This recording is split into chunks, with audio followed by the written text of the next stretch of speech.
Thanks for listening to Exploring the Wineglass podcast, the podcast for people who love wine. I'm Lori Budd, a UC Davis winemaking program and WSET Level 2 graduate. You can find Exploring the Wineglass on all the socials as well as your favorite podcast catchers. If you haven't subscribed yet, now's the perfect time. I promise I'll never tell you what to drink, but I'll always share what's in my glass.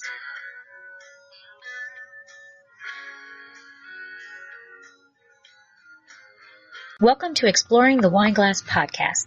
Thanks for joining us. If this is your first time, welcome. And if you're a loyal listener, welcome back. And thank you for all of your support. It's been a while, but today is a wine writer wrap-up episode. I love these episodes because I get to sit around with other wine lovers and talk shop. There really is no better shop than wine. While you're listening, please scroll and swipe or do whatever you need to do on your phone to rate, review, and subscribe. I hope you enjoy the conversation. Sláinte.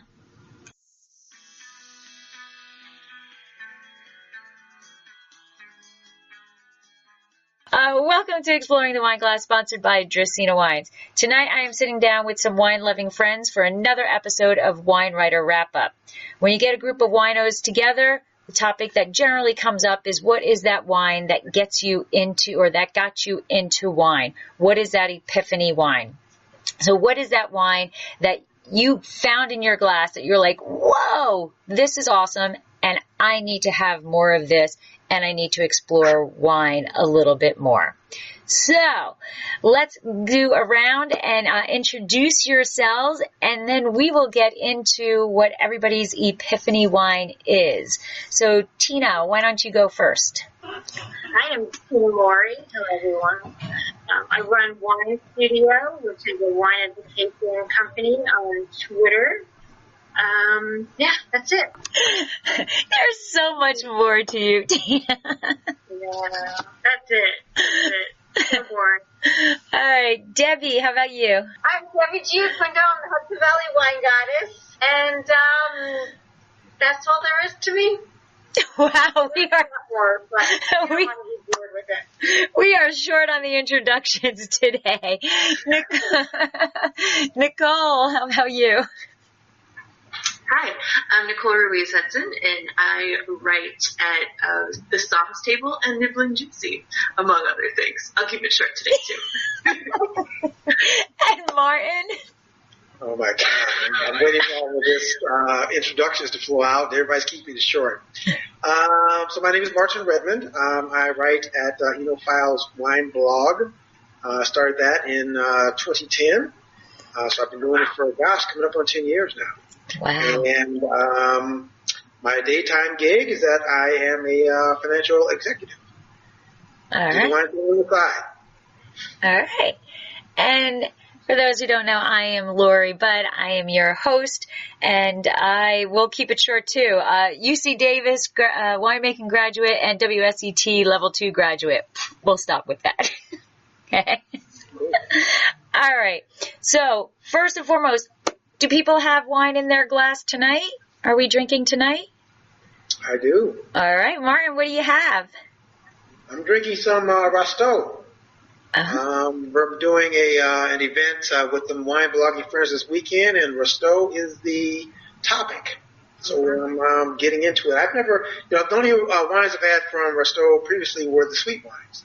So I'm looking forward to diving into these wines and seeing what they're all about.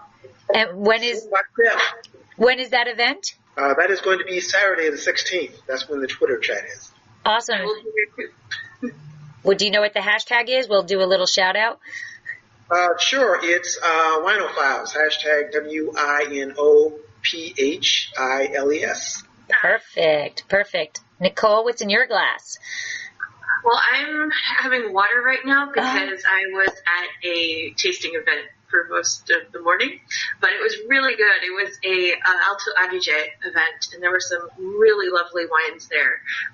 All kinds of great things from some beautiful Gewürztraminers that were really different than I think what we tend to think of as Gewürztraminer. From Alsace, for example, there's some Schiava that was lovely, and Lagrein, which I really love. nice light red. Very nice. Tina? I am drinking a white wine from Chile. I think the blend is Riesling, Semillon, and something else. I forget, of course. I got this wine I work part-time at Crystal Palette, which is a wine and gourmet store. You guys probably know Crystal Cameron Shad. I've probably seen her Crystal Palette on Twitter and wherever, but I work part-time over there, and she just handed me this bottle today, and she said, here, just take this. So that's okay. Twist your arm. Yeah, exactly. Yeah. It's fabulous, delicious. And Debbie, what about you? Well, I was just on a Zap chat, Zinfandel chat, so I'm drinking actually water. Oh. So, Yeah. Gotta keep everything level here. Yeah. Drinking a few Zinfandels in a row can switch you to water. That'll do it. And I am drinking a wine, which I have to show this bottle because I think it's a pretty cool bottle, and how it was shipped was kind of impressive. But this was from the Snooth Media German wines, and they were doing wines that you're thankful for. And it is... Way cool. Whoa. Check out that bottle. Way cool. It's the original bottle shape. Yeah, Sylvaner. Yeah. Yes. Matouche Rosé flashback. Yeah. Except this is a lot better, Martin. Sure. Yeah. This is a lot better. But it is so delicious. It really is. And it came in a very cool, like they had this bubble wrap, but it was almost made specifically for that bottle. It fit in there perfectly. And it was a workout to get it out of the bubble wrap. I actually had to end up popping the air to get it out. But well, therapeutic though, right? Oh yes, very therapeutic and well worth the effort. It is a beautiful wine. Lori, just for fun, you know what boxboidal means, right? The shape of the bottle, where it gets its name. No. Okay. Boxboidal comes from goat scrotum. I'm glad you said it. I wasn't going to go there. I love that funny factoid. Okay, we can never quite look at this the same. Now that's kind of interesting, like why they would just all of a sudden decide, this is a good name for that. Practical, if nothing else, this German. Yes. And is that in like a WSET test or a Master Somm test or anything like that? Probably. Probably. Yeah, probably. Probably. All right. So yeah, I'm writing that down so I can remember that. I don't think you can forget that. No, that's probably not. That is burned into the brain now. That is awesome. All right, so we are here talking about your Epiphany wine, or everybody's Epiphany wine, and I thought a good place to start off would be going to the dictionary, what the definition of it is. So Merriam-Webster says that epiphany is usually a sudden manifestation or perception of the essential nature or meaning of something, an intuitive grasp of reality through something such as an event, usually simple and striking, or an illuminating discovery, realization, or disclosure. So I think that they all kind of do fit, but I like the illuminating discovery realization one definition in terms of our Epiphany wines. And so the first question I wanted to ask everybody is, what do you remember what age you were approximately when you found that Epiphany wine? Go ahead, Nicole. Probably mid-early 20s, I think. Okay. Yeah, it's actually around this time of year too. Do you want me to go ahead with it, or? No, because I have facts. I have research. Because no matter what I do, I have to bring science into it. Martin, do you remember yours? What age? Probably around, I was like late 30s, early 40s. Okay. All right. Tina? Late to Mid-30s, I guess. mid-30s? Yeah. And Deb? Mid-30s.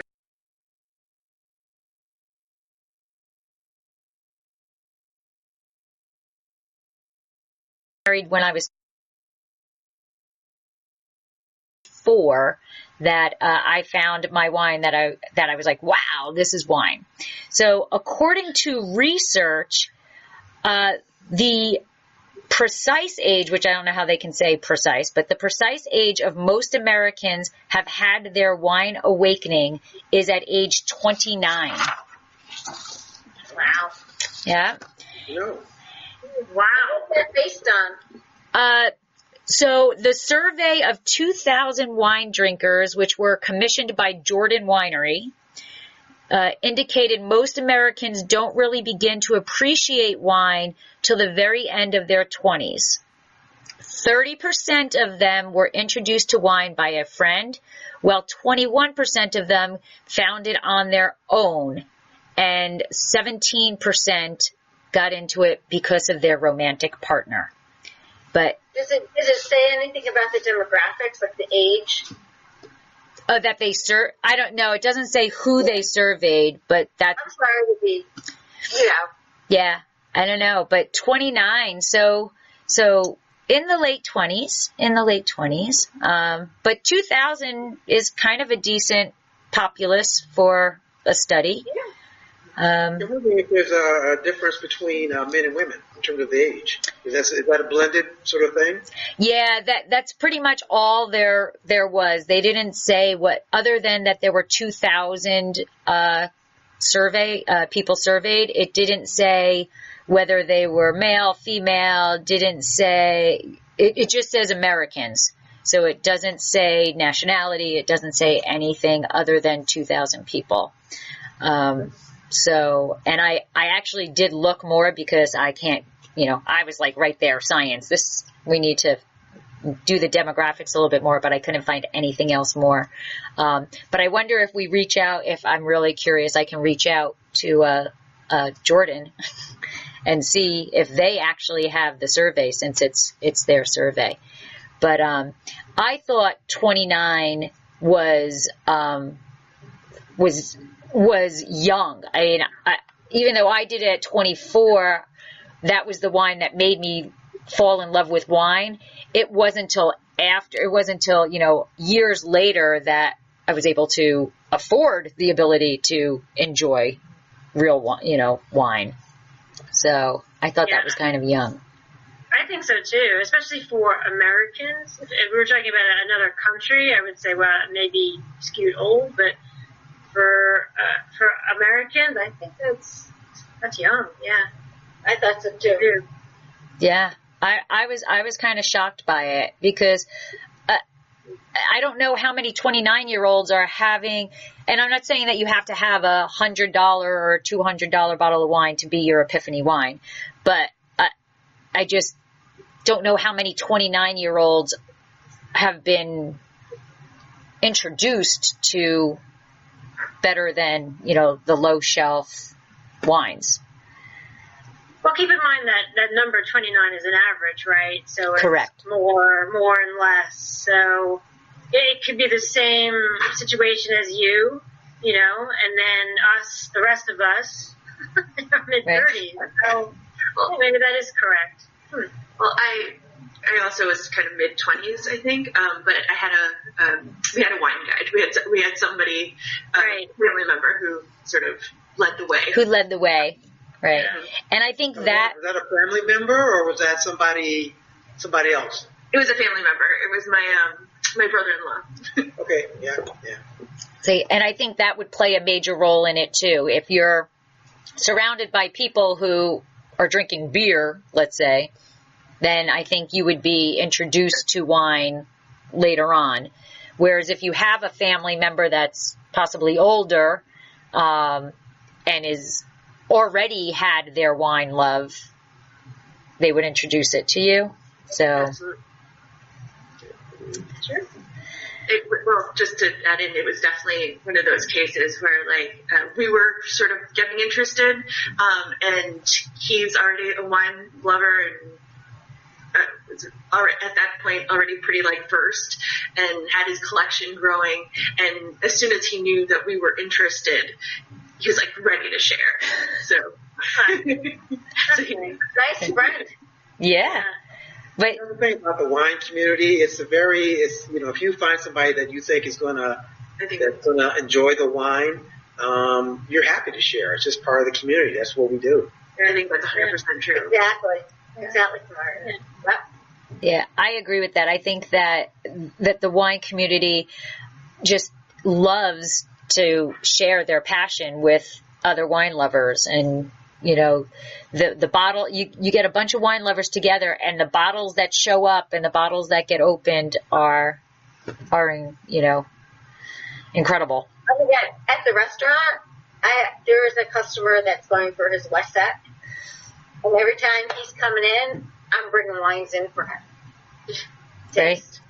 Sure. That's nice. It's Yeah. I don't know. I think we're a large community, but we feel close knit. Like, we're small. everybody is willing. You go to one of the wine bloggers conferences, or you do something like that, and you feel like you've known these people that you've never met before in your life. You feel like you've known them forever once you sit down and start talking wine. Like all of us here. Yes. Exactly. Absolutely. Okay, so my next question is I assume you remember, but what was the varietal, or was it a blend, that was your epiphany wine? Was it a varietal or was it a blend, and what variety was it? Debbie mentioned that she was at a Zap tasting, so that's a nice segue to mine. It was Zinfandel. Really? All right. Very nice. Was it a Lodi Zin? Oh, no. This is some time ago. The winery is now out of business. It's a winery that's, and I didn't realize this at the time, it was a company called Lalanis up in Mendocino County. Oh, okay. Yeah, I remember it like it was yesterday. I was with some business associates at lunch, and a bottle of wine was ordered. And at that point in time, I had been, truthfully, I had been drinking wine mostly for medicinal reasons. I liked it. It was okay, but I really just didn't appreciate it. Okay. Other than for the medical benefits and the whole French paradox thing. Okay. And it changed everything. All right. Yeah, So I really start to appreciate the wine. all right. So we'll get more into how you appreciate it after we hear everybody else's varietal. So Debbie, what about your varietal or blend? I kind of said it at the beginning. So we were a big spirits drinker. Wine was, it was there. The doctor told my husband to lay off the spirits and go for the beer or wine, and we headed for the wine. I went to the liquor store at that time, and I bought a bottle of Rioja, and we ended up actually purchasing a whole case of it when all said and done, going back to the liquor store. The brand, I don't know. This is back in the late 90s. It was before cell phones and pictures. I want to say Lamb, but I'm not 100% sure. But that was... Okay, so Rioja? It was like, oh my God, this is good. And that, set me on the course for... No return. No return. Nicole, what was your varietal or blend? Well, so the one that was, so at the point that we had our epiphany wine, because it was actually the same for both my husband and I, we already were interested, like I said, so I already liked Zinfandel a lot, I already liked Syrah a lot, but the wine that made us really stand up and pay attention was a Chateauneuf de Pape. And And it was like the first time that, like, I think we really tasted terroir, and we're like, oh my God, yes, you're talking about these rocks, and I can taste them. They're here in the glass. Wow. So that, and we think it was Telegraph, but we're not 100% sure. But well, that's a very good epiphany wine.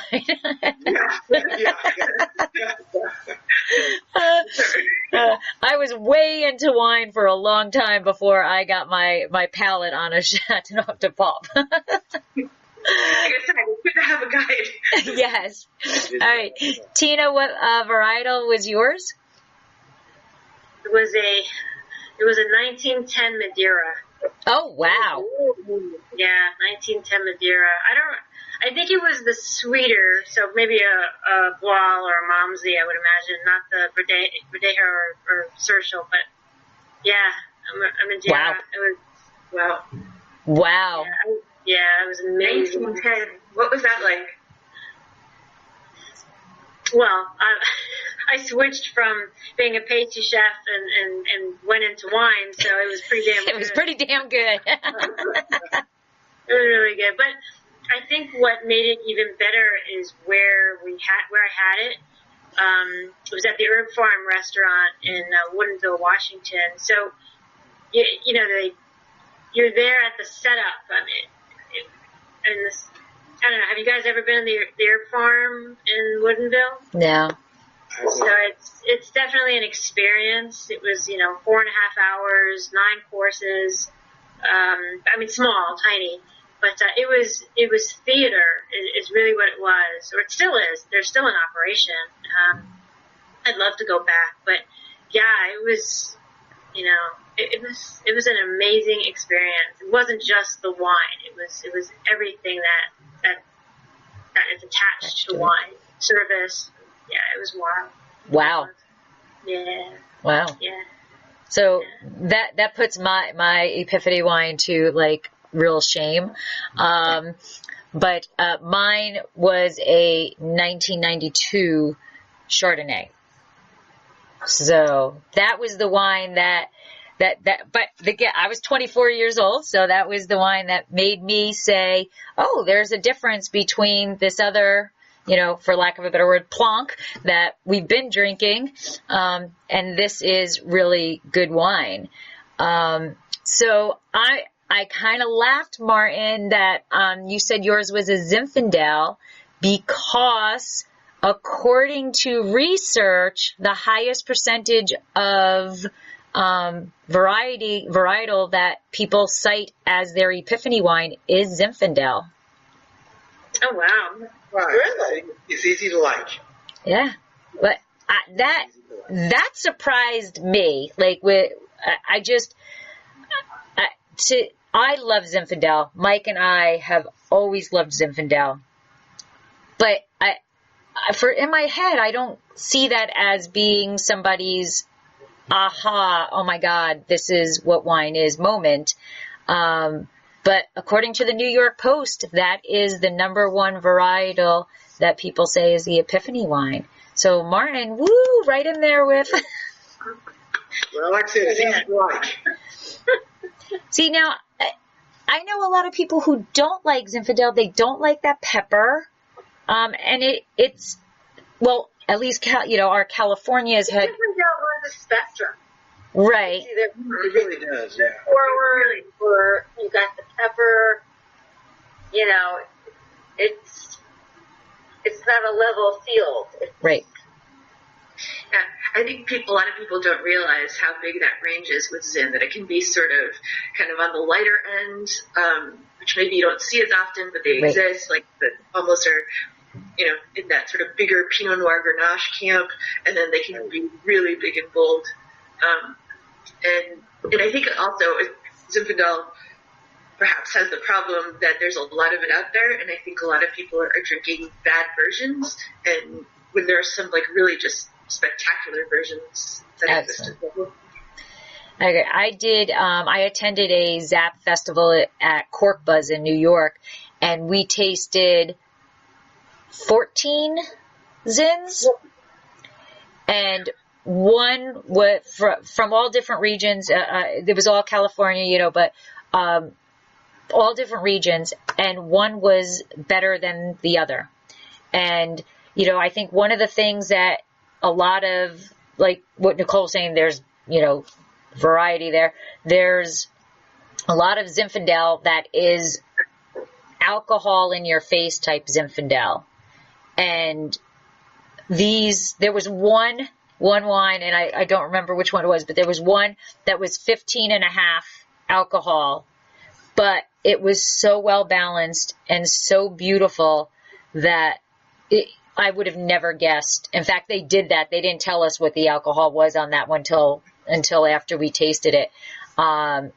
It was magnificent. But I love Zinfandel also, and it does have a rub. But I think you're right, Nicole. There's a lot of not so great quality out there.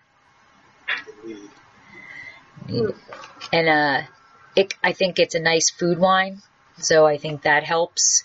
And I think that plays into, Tina, like what you were talking about in terms of it's not just what's in your glass, it's that whole environment surrounding it. And I think so. Yeah. For me, at least, yeah, I think so. And especially for that epiphany moment, too. Yeah, I think it kind of solidifies. Yeah, I don't know. I keep thinking about it now. You know, it's funny when you said the subject. I was like, oh God, take it back there. It was just so welcoming and lovely.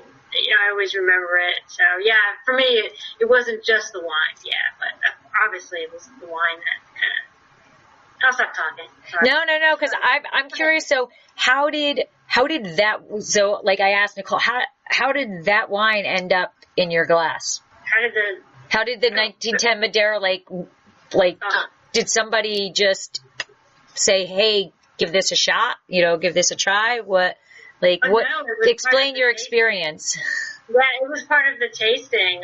So we had. I think I said we had like 9 courses. We didn't have 9 wines, obviously. We had like maybe 5 or 6 wines, and that was the last wine of the evening, this 1910 Madeira. And oddly enough, I just saw recently that they poured their oldest, and it was the last of it, I think a 1795 Madeira.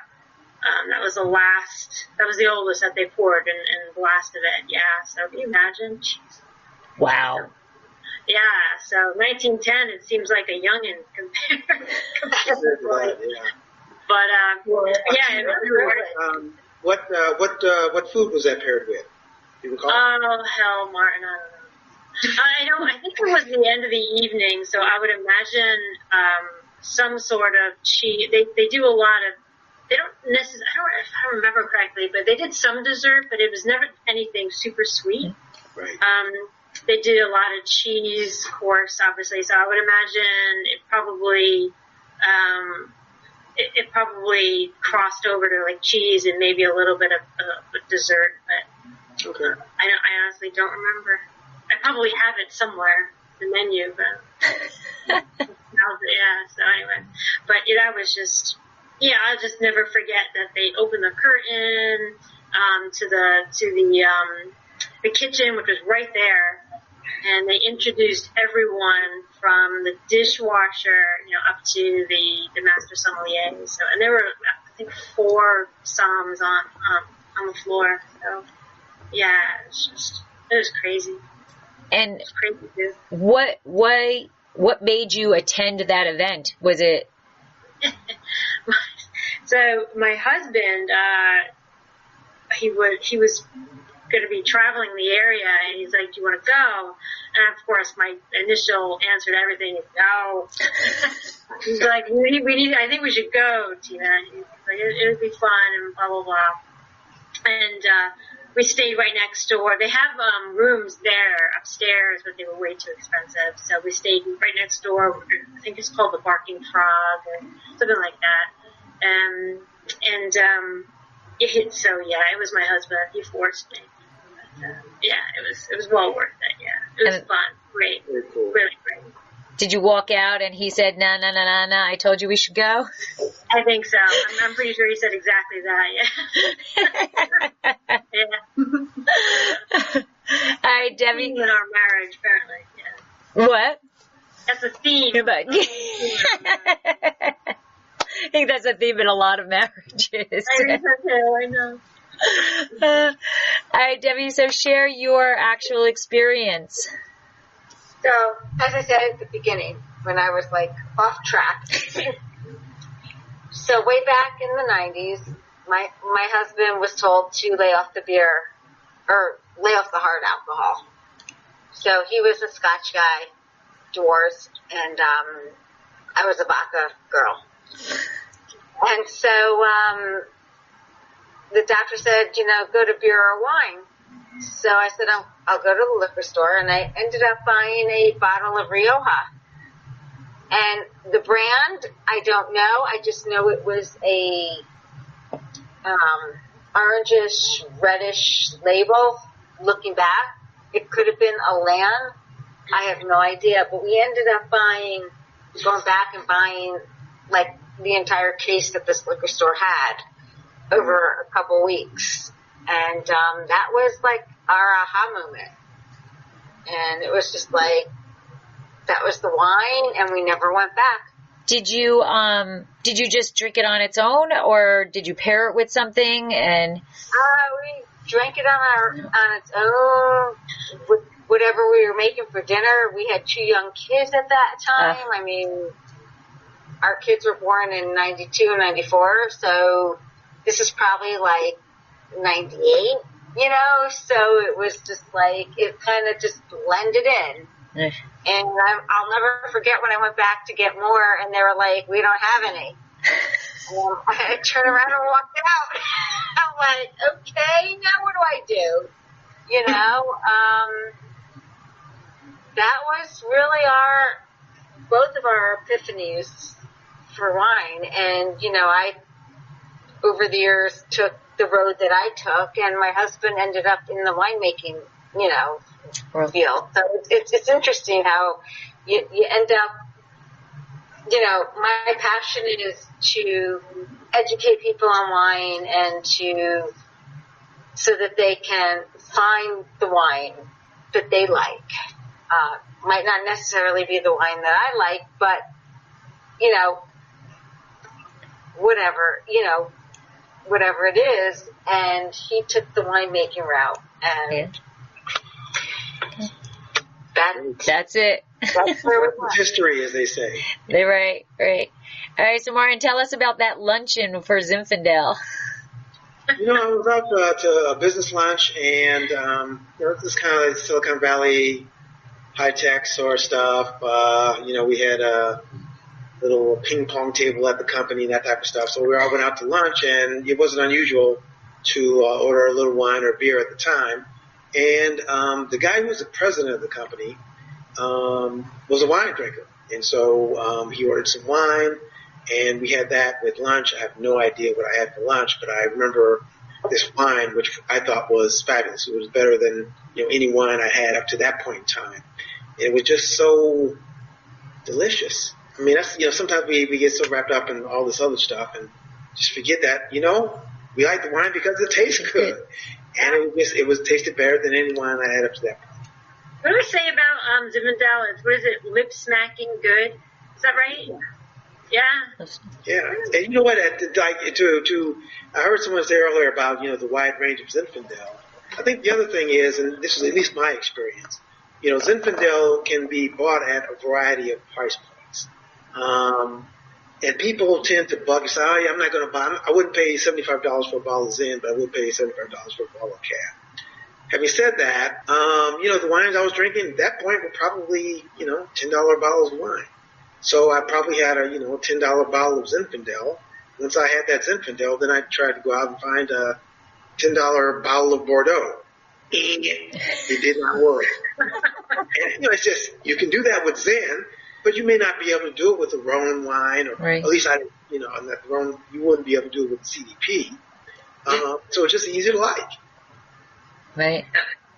And did you go home and say, okay, I got to go now buy a whole bunch of Zinfandel and experiment with Zinfandel?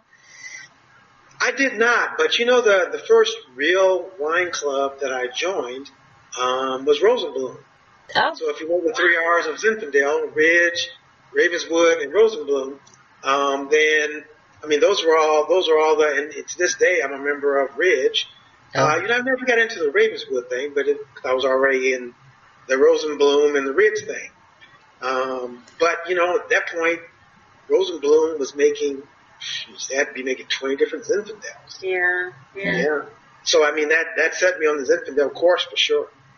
Our first wine club was Ravenswood.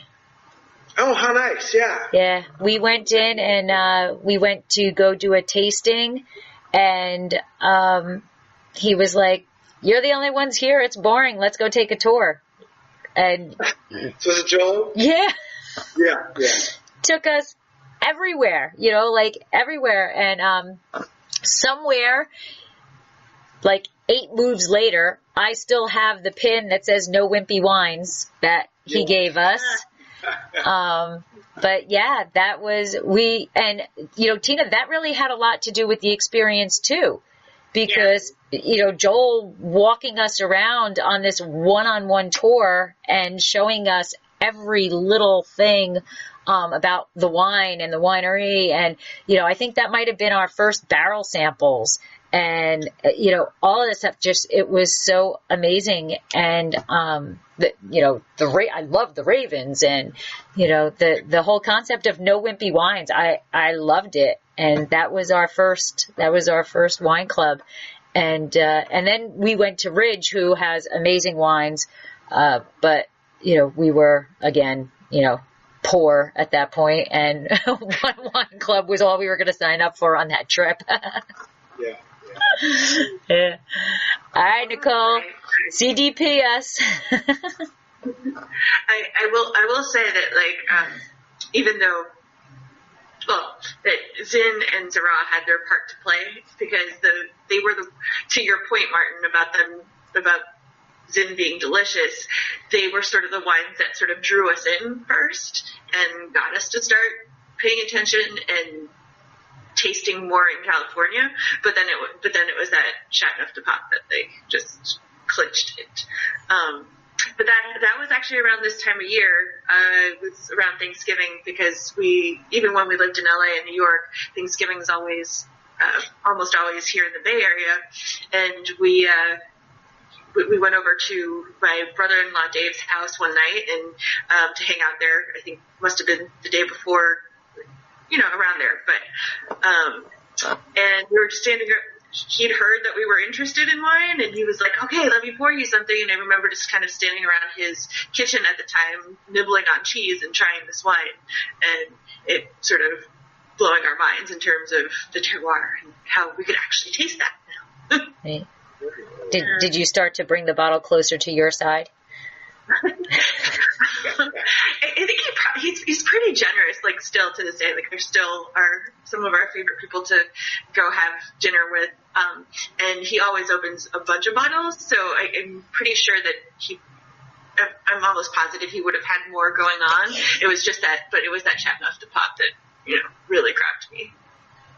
So I'm curious, was that your sort of introduction to kind of old world wines as opposed to new world? Sorry? Was that your introduction to old world wines as opposed to new world? Probably, yeah. His palate tends towards old world. But actually at Thanksgiving in our family, wine in Greg's family, it's actually kind of a big deal. It kind of tends to be a little bit of show and tell, and everybody brings different things. Some of our relatives live in wine country, so they tend to bring the California stuff, and Dave always brings the old world elements, as we kind of bring a little bit of everything nowadays. Yeah, that's cool. Yeah. I'm curious, because Martin, I'm curious about that too, because how many people Epiphany wine is an old world wine? At least Americans.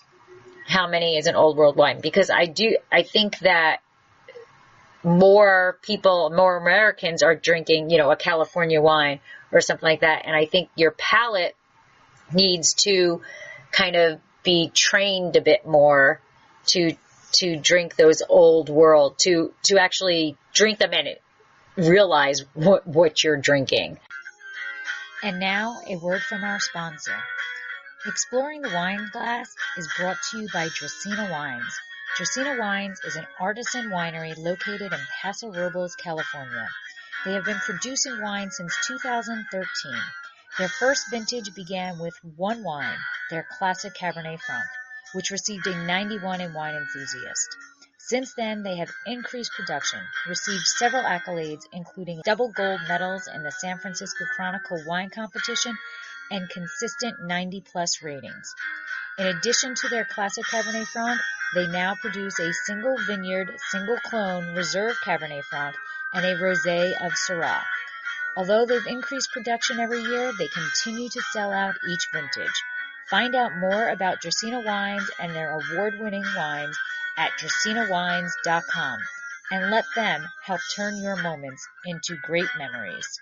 That would be an interesting research to me, is how many people's epiphany wines were old world versus the new world. You know, that experience with the $10 Bordeaux, I wish I hadn't started there, because that literally turned me off to Bordeaux for many, many years.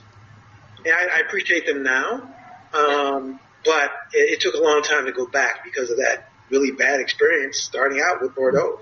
Right. And I don't know if my Bordeaux was $10, but I'm sure it was somewhere in that vicinity.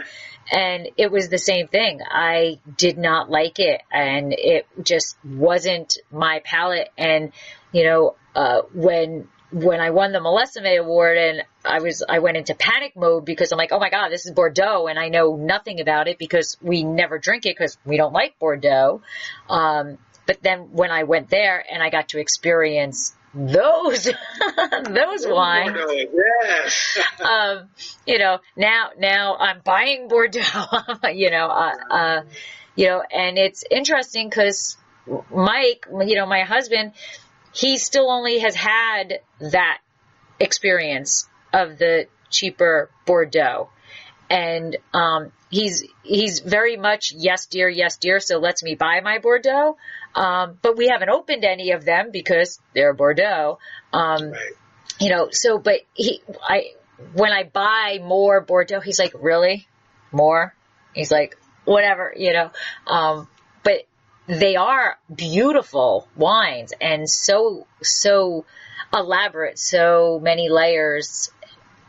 But I think you're right, Martin. When you buy a cheaper version, it can throw you off. It can throw you off for a loop. And I think you were saying something earlier, Lori, that I think is true. Is like, I think most palates have an evolution, and you kind of have to start with the yummy wines, which, like I said, we did start there. We started with Big Zins and Syrahs for sure, before you can get to a place where you're going to appreciate the more nuanced things, but you need a starting point. And I think if you hit some of those wines too early, you may not like them. Right. I mean, I think I appreciate. Yeah. I kind of feel, I'm going to guess because I don't quite remember, but I would imagine I probably would have had similar experiences with Burgundy, to be honest, when I tried them early on. It took a while. Right. So, about the evolution of the palate. So, my epiphany wine was a 1992 Ferrari Carano Chardonnay, which is not an outrageous wine or, anything like that. But very good friends of ours, we were at their house and they poured this Chardonnay, and I loved it. I was enamored with it. I was like, oh my God, this is really good wine. I love this. To the point that for our wedding, they gave us a case of it. And then Mike, when we got married, he went out and sought all, I think he bought every 92 Chardonnay, Ferrari Carano Chardonnay there was in New Jersey. And it was amazing. And, when we went out to wine country the next time, we went to Ferrari Carano, and then I fell in love with the winery. I mean, Villafiore, it's beautiful, and the gardens and all of that. And I fell in love. And then the second time we went there, I was still like infatuated with them. And I forget his last name, but George, the winemaker, was there, and it was like bowing down to a rock star for me. I was like, oh my God. And to this day, I still have the signed bottle that he gave us. And it was the best wine ever. And that was the wine that made me start saying there's differences between wine. But as our palate evolves, that same wine, I cannot drink Ferrari Carano Chardonnay anymore. It's just not, it's a whole different experience for me now, so. Yeah.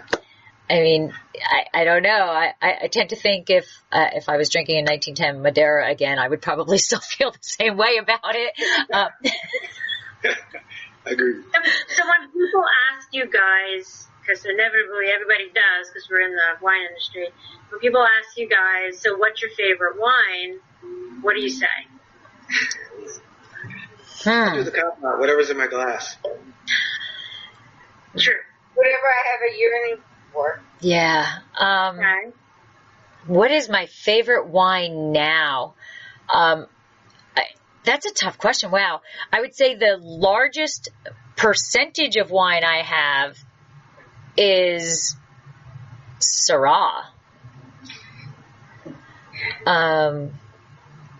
That's probably the largest percentage I have.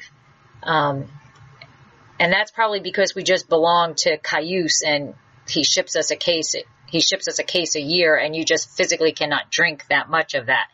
But I'm like going through, I don't know. I like the weird ones. I mean, obviously Cabernet Franc. I mean, come on. Yeah. But aside from Cabernet, I think we don't have a lot of Zinfandel anymore. Not so much because we don't like it, but we don't come across it so much. Like, Paso and Zin aren't so big, and that's where most of our wines are from now, other than Tobin James that makes like 50 different ones of them. I don't know. Oh, that's a good question. I would say that if pressed, if someone asks me what my favorite grape variety is, I do have an answer for that, and the answer is Syrah. Yeah. So, similarly, I find it hard to pick one, but I will say Syrah for reds, Riesling for whites, and then Champagne just gets its own category. Oh, absolutely. But I'm just part of what I love about wine is that there's always something new to try. So it's kind of like whatever new weird thing I have found that I can get my hands on that's not too expensive. We tend to keep it for most days pretty reasonable. But yeah, I like picking up bottles from weird new locations, and you can sort of travel there via that wine. Yeah. So that's interesting. That's 3 Syrahs. So, Debbie, Tina, what would be your answer? Deb, what's your answer? I don't know. It's. What was the question? What's your favorite wine? If somebody asks you, so what's your favorite wine? You know what? I don't have a favorite child. I think it really depends on the moment and what I'm drinking. Like tonight, it was Zinfandel. Last night, it was Cabernet. It was freezing. It was cold. See, for me, Cabernet is very low on the totem pole. Oh, I needed it last night. It was a nice heavy wine, and it was it dropped 40 degrees. Well, that's fireplace true. going. Yeah. I really, people ask me a lot, what is your favorite wine? And it's really the wine of the moment. Yeah. Just like my dog Gigi has the ball of the day. I have the wine of the day is really what what it is. It's what you're feeling. It's what you might be preparing for, a wine pairing for dinner. So I really can't say there is one. Right. It really depends on the moment. It depends on the day. It depends on what's going on. Well, Equal opportunity. right. So, Tina, do you have one? Yeah, and yes, because this got me thinking. I get asked this question all the time, but somebody asked me recently, and it was after you put out your subject, tonight's subject, and I realized my answer to everybody's question, what's your favorite wine? It's always the oldest bottle in the room. Oh. And I think for me, it's becoming, I'm like full circle now, especially with that 1910 Madeira, that's the oldest wine I've ever had. And I think that really did stick with me because my answer is always the oldest bottle on the table. Okay. So that really, really stuck with me. That's Yeah. cool. So thank you. I like that. That is pretty cool. That is pretty cool. But, yeah, that's interesting because I guess if I was, held down to an answer, I would have to go with the Syrah. I would have to. There's just something about Syrah that is all pleasing, Yeah. Well, what's interesting about that, though, is that I think, for whatever reason, and I think this actually applies to both of my favorite grapes when pressed, Syrah and Riesling, that they tend to be really popular amongst wine people, but not that popular amongst people outside of the wine. Yeah. So I will share a little. Syrah is not, I don't think Syrah is a wine that people get drawn to. Why? I don't know. I don't know why. You know why? Because it's not well known, to be honest. Because when you look at a wine list, what are you seeing? You're seeing Merlot, Pinot Noir, Cabernet. Right. Syrah, do you see much of it? No. And as a winemaker, when you talk about what varieties you're going to make in the wine world, Syrah is a tough sale. So interesting because I think one of the reasons that I was drawn to it early was because it has a lot of,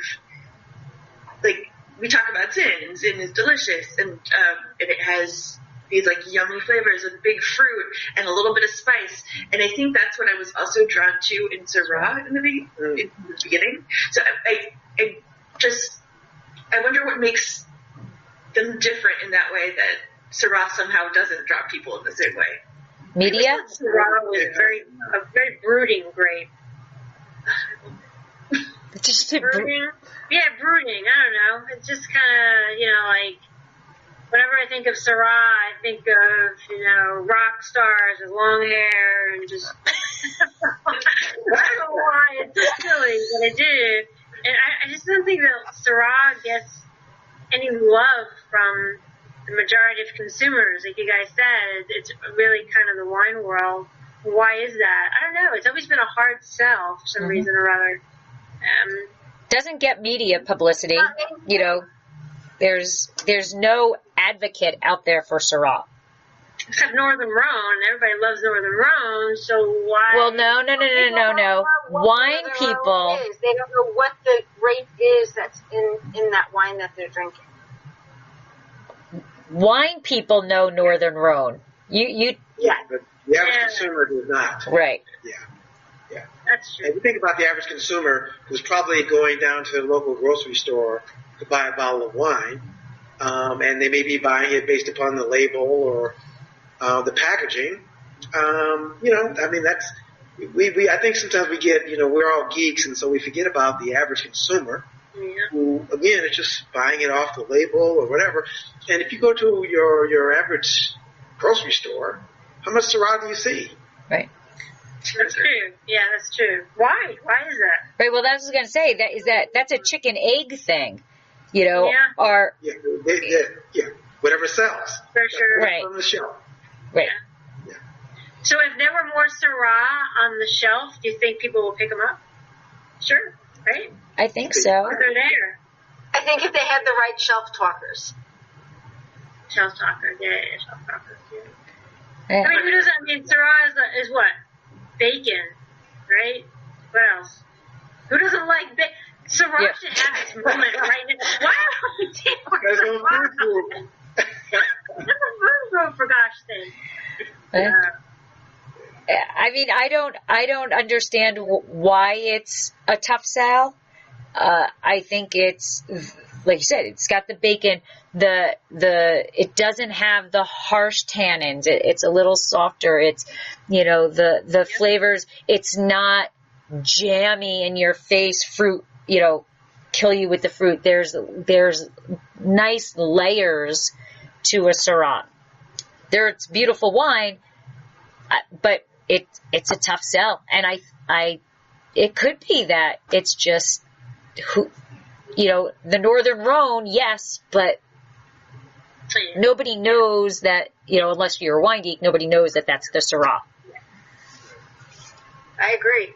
And in all honesty, Syrah's more expensive, right? Typically, I mean, just plain old Syrah versus Zinfandel or Chardonnay. It's always tends to be more expensive, so maybe that's part of it as well.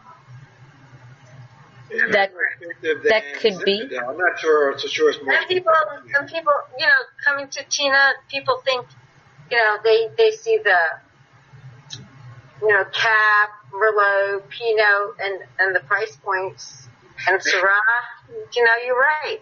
But I kind of feel like you can get a better quality Syrah at a lower price point than, for example, a Cab. You know what I mean? Like, but the average consumer doesn't know that, I don't think. They can't compare it. They don't understand. What about, I think it's kind of equivalent to, what about Grenache? Right? I think Grenache is a beautiful grape. It's a beautiful wine. But again, it hasn't quite gotten its moment in the sun yet. It's starting. People are starting to talk about Grenache. But if you go to a typical wine store, not a specialty store, where is Grenache on that shelf? Not there. Right. Sure. Because I think that's one that most people would really like. Easy to like. Yeah, it's very easy to like. Yeah. And I think a lot of people don't know. Like, I think a lot of people like Côte de Rhône, and they know they like Côte de Rhône, not realizing that that's a Grenache, probably mostly. And it's a grape that I don't think people already know they like. Sorry, right. That people. This is delicious. What is this? Right. Yeah. Right. I mean, I have actually had a conversation with people who they're like, oh, I like that GSM, but they don't know Grenache. They don't know Syrah, and forget Mourvedre, That's a good point. Yeah. We need to bring back Syrah. Let's do that. Let's on a mission. All right, so we are kind of getting close to an hour, and I always try to kind of cut it off at there. So do we have any final thoughts on Epiphany wines, what we drank, what we loved about it, those fond memories, or anything you just want to say? Any final thoughts? Nicole, you're big screen to me right now, so I'm going to go to you.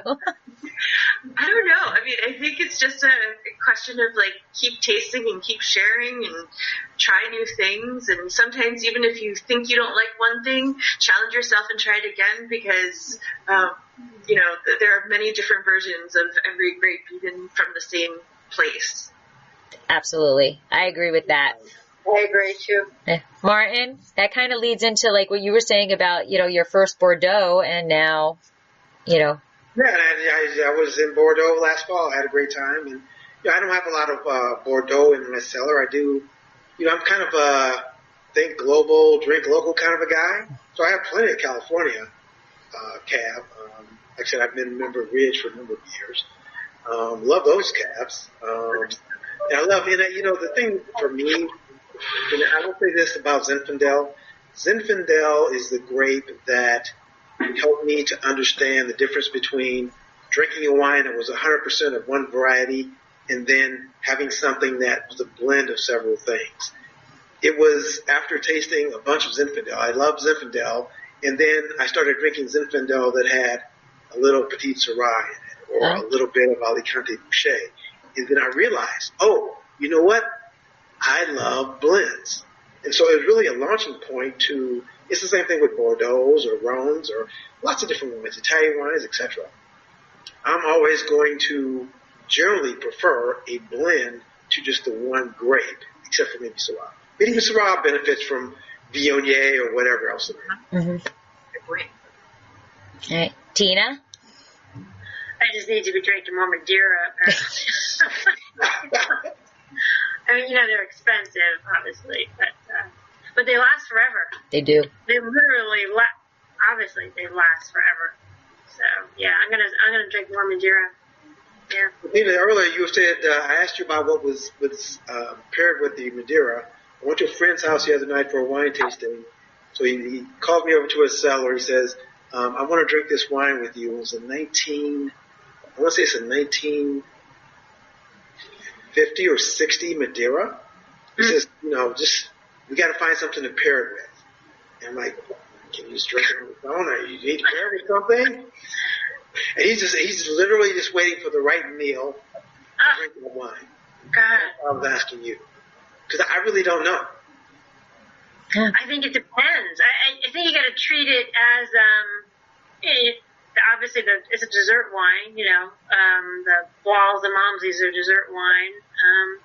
So you got to treat it as such, I guess. Or just why can't you just open the bottle and then try different foods with it instead of having one? Oh, that would be fun.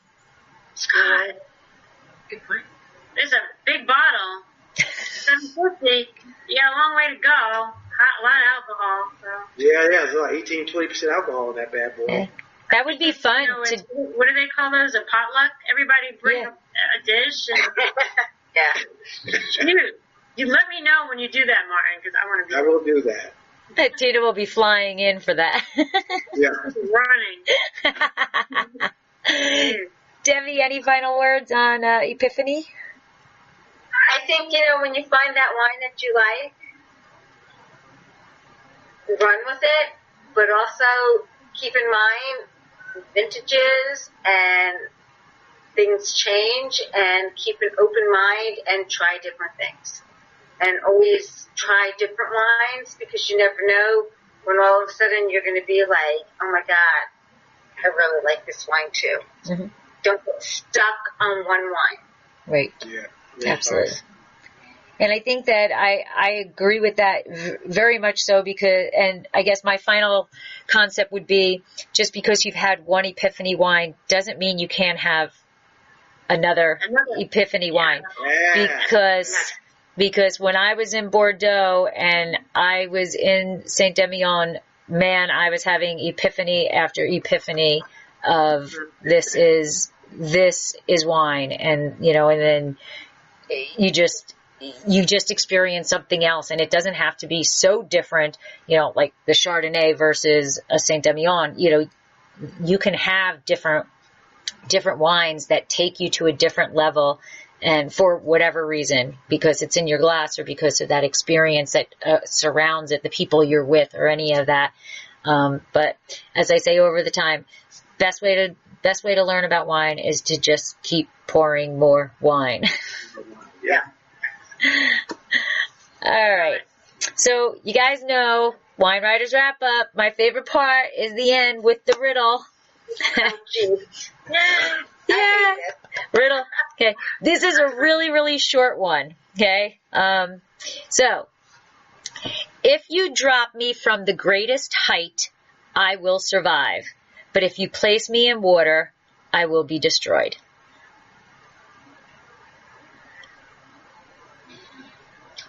Say Jack for 200. Anyone? If you drop me from the greatest height, I will survive. But if you place me in water, I will be destroyed. That's a good one. It's not like a raindrop, is it? No. A That's what I was thinking of rain. Do, do, do, do, do, do, do. Snowflake? So in complete disclosure, for our anniversary, Mike bought me an Alexa. And one of the skills is riddle of the day. And this was a riddle of the day, but I am very proud to say that I did answer this. But it was... What? I don't know, my Alexa was talking to you. Oh. Yeah. I'm waiting for mine to turn on too. Everybody's Alexa, turn on now. Alexa off. Wow. So no guesses? I actually did get this one, but it was like only 40% of the people got it, so I guess it's a hard one. If you drop me from a greatest height, I will survive, but you place me in water, I will be destroyed. No? Paper. Yeah! Paper! Paper. Yeah. I got one. Tina, like, well, I don't know, paper?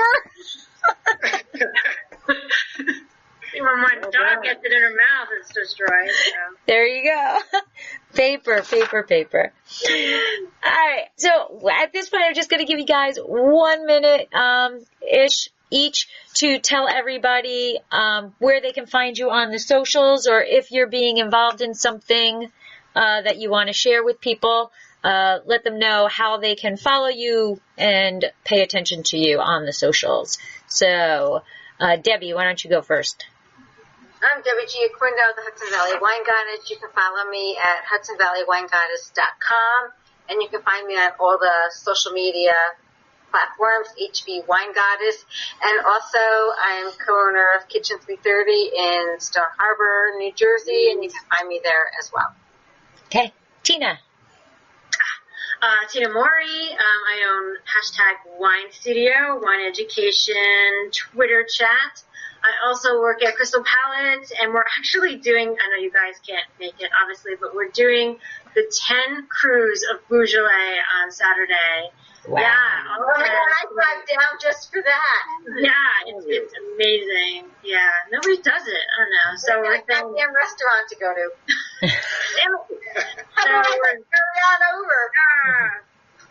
So we're saying, move over, Nouveau, just do the 10 cruise. So, yeah. So super excited about that. That's awesome. And Martin? I'm blogging at Enophiles. The spelling is a little weird. I regret that now, but I'll tell you what it is. ENOFYLZ, which is sort of the phonetic spelling of Enophile, which is a wine lover. Enophile Wine Blog, enophileswineblog.com. Social media, Martin D. Redman on Twitter and Instagram. Okay. And Nicole? So I have 2 blogs. The Psalms Table is one I write mostly about wine on, and on Instagram that's the Psalms Table, and Nibbling Gypsy on Instagram. That one's all the same all the way through. Okay.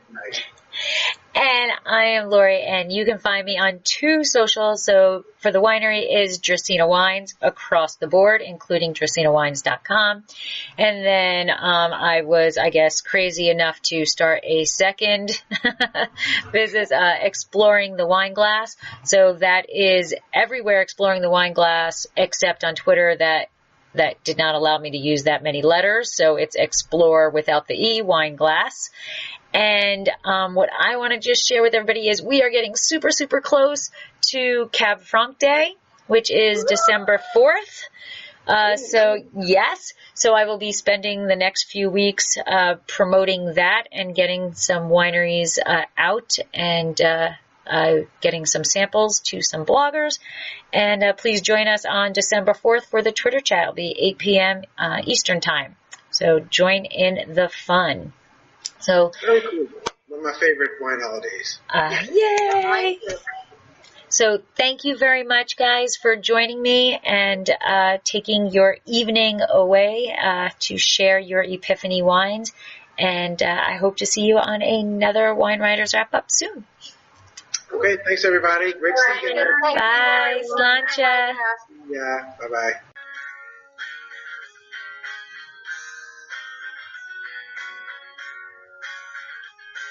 This has been another episode of Exploring the Wine Glass. Thanks for listening. If you have suggestions on what topics you would like me to discuss, please reach out on social media. You can find me on Twitter, Instagram, and Facebook as Exploring the Wine Glass. I'm also on LinkedIn as Lori Hoyt-Budd. Of course, you can always email me at exploringthewineglass@gmail.com. If you enjoyed our podcast, please rate, review, and subscribe on your favorite podcast catcher to help others find me more easily. Until next week, Sláinte.